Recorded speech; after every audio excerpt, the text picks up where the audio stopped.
بسم اللہ الرحمن الرحیم۔ دل و جان قربان آقا صلی اللہ علیہ وسلم پر۔ محترم سامعین، 22 اپریل کو مقبوضہ کشمیر کے علاقے پہلگام میں ایک واقعہ پیش آیا جس میں 26 سے زیادہ سیاح ہلاک ہوئے۔ ہندوستان نے اس واقعے کو بنیاد بنا کر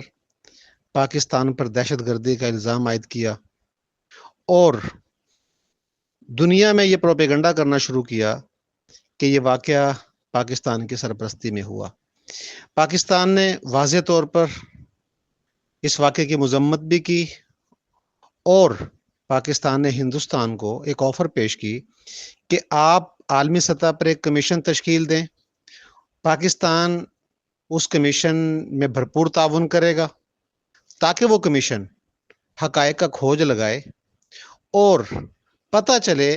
کہ اس واقعے میں کون ملوث ہے۔ لیکن آج تک ہندوستان نے اس کمیشن کی حمایت نہیں کی، بلکہ الٹا پاکستان پر دباؤ بڑھانا شروع کیا اور اپنی افواج کو اس نے مسلح جارحیت کے لیے تیار کرنا شروع کیا اور مسلسل پاکستان کو دھمکیاں دی۔ بالآخر 7 مئی کی رات کو ہندوستان نے رات کی تاریکی میں پاکستان کے مختلف شہروں پر بزدلانہ حملہ کیا۔ بہاولپور، احمد پور شرقیہ، مرید کے اور آزاد کشمیر کے بیشتر علاقوں میں ہندوستان نے میزائل اور ڈرونز کے ذریعے اٹیکس کیے اور پھر اس کے بعد 3 روز تک مسلسل ڈرونز حملے کرتے رہے۔ پاکستان اپنے ایئر ڈیفنس سسٹم کو حرکت میں لایا اور بیشتر ڈرونز کو پاکستان نے مار گرایا اور پاکستان صبر کا مظاہرہ کرتا رہا۔ جب ہندوستان نے حدیں کراس کی تو پاکستان نے بھی پھر بھرپور جواب دینے کا فیصلہ کیا اور پاکستان نے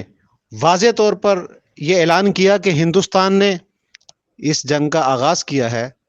ہندوستان نے پہل کی ہے، اب جواب دینا پاکستان کا بنتا ہے اور وقت اور جگہ کا تعین جواب کے لیے پاکستان خود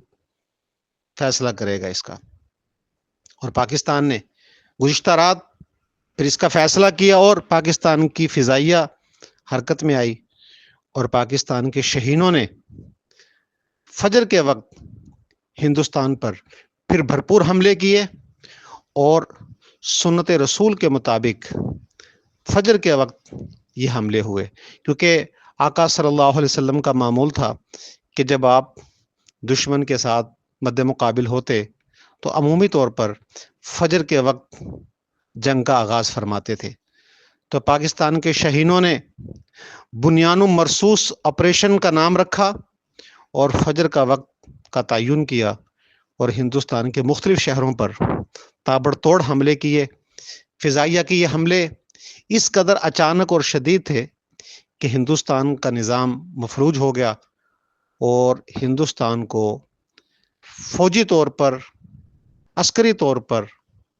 بڑا زبردست قسم کا نقصان پہنچایا اور ہندوستان یہ توقع نہیں کر رہا تھا کہ پاکستان کی فضائیہ اس قدر شدید اٹیک کرے گی۔ آج پاکستان کی فضائیہ نے بھرپور جواب دیا اور اپنی طاقت کا مظاہرہ کیا۔ ہندوستان سرنڈر کر گیا